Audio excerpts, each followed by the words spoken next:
How's it going, everyone? My name is True Underdog, and today I have a bunch of awesome Mortal Kombat 11 news for you all. We got some Shao Kahn gameplay coming very soon, we likely have the Frost reveal this week, we have new info about the in-game currency and other cool stuff like that. So without any further ado, let's start the video. So first up, let's talk about Shao Kahn. Now unfortunately, there will not be a combat cast this week, which does suck. I hate waiting for it. Honestly, every week is a pleasure for me because I love looking forward to those combat casts, and it definitely does feel a bit odd to delay the combat cast, seeing as how the game will come out a little over next week. However, have no fear, Shao Kahn's combat cast will be on the Monday of next week. So that is actually one day before the game actually releases worldwide, which I imagine has been a bummer for people who want to main Shao Kahn because they keep waiting very patiently for more gameplay and they have to wait to the day before the game finally comes out. That's rough, man. I feel for you all. Hopefully the Shao Kahn gameplay and gear is just so amazing that it makes up for it all. And that's about it for Shao Kahn. So next up, let's talk about the new character likely to be revealed this week. So tomorrow there will actually be an Xbox conference featuring Mortal Kombat 11, and it's very likely they're going to reveal the final character who we haven't seen yet, my girl Frost. And even if we don't get any gameplay, which I think we at least will get a trailer, but even if we don't, we're almost certainly going to get a render of some kind so we can finally see what she looks like, and I'm very much looking forward to that myself. I definitely do expect her to be wearing Kronika's colors because I'm all but certain she's working for her, but only time will tell. All I can say for now is I'm very excited to see her, and I hope she's more of a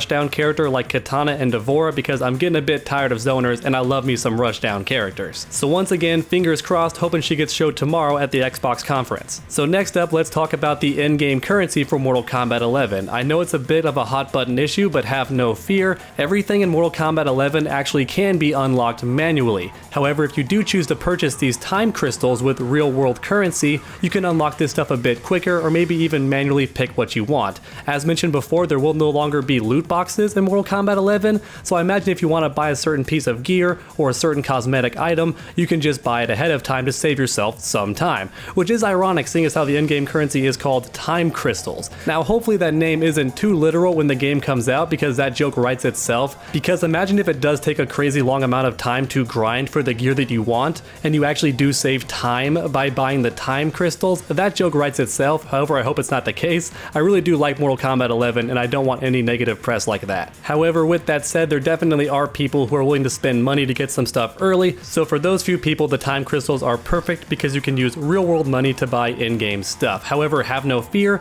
none of this stuff gives you any kind of advantage in ranked matches. It is not pay to win, it's purely for cosmetic things, and the few augments that you can buy are only for casual gameplay modes, nothing competitive. So even though having in-game currency that you can buy with real world money is a bit ridiculous, at least it won't give you any sort of competitive edge in ranked matches. So next up, I wanted to address the elephant in the room. There has been a huge leak today. So a lot of people have actually gotten the game early for various reasons. Some people might work at GameStop, but then other people in certain countries like France can just walk in and get the games early from mom and pop shops. So for those few reasons combined, a lot of people have gotten the game early and done tons of digging and basically posted everything online. They found out the unlockable character, they have some story stuff, they've seen new fatalities, a lot of gear options, all that stuff. Now, as you know, I do not post leaks on this channel. However, I wouldn't be doing my job if I didn't mention it since I'm trying to keep everybody up to date on the Mortal Kombat 11 news. And as mentioned earlier, there was a huge leak, so if you want to see it, you can just Google it. You can find it pretty much anywhere. It's all over the internet. I myself don't condone that. I'd rather be surprised when the game comes out or when the trailers are released by the Combat Cast. But I know there are people who do want to spoil it for themselves, so if you do, it's online. You can see it basically whenever you want to now. However, a friend of mine has said that NetherRealm and Warner Bros are working very hard to take that stuff down, which I honestly do understand because they want to release their content when they choose to, but God bless them, tons of people just keep leaking everything about this game, and maybe it's inevitable in the age of the internet. At any rate, everyone, that's about it for the Mortal Kombat news for today. If you enjoyed the video, please leave a like down below. It really does help my channel out a ton, and then while you're down there, why not keep that combo going by subscribing and ringing that bell? That way you never miss a future video. Make sure to come back next time, and as always, stay underdogs.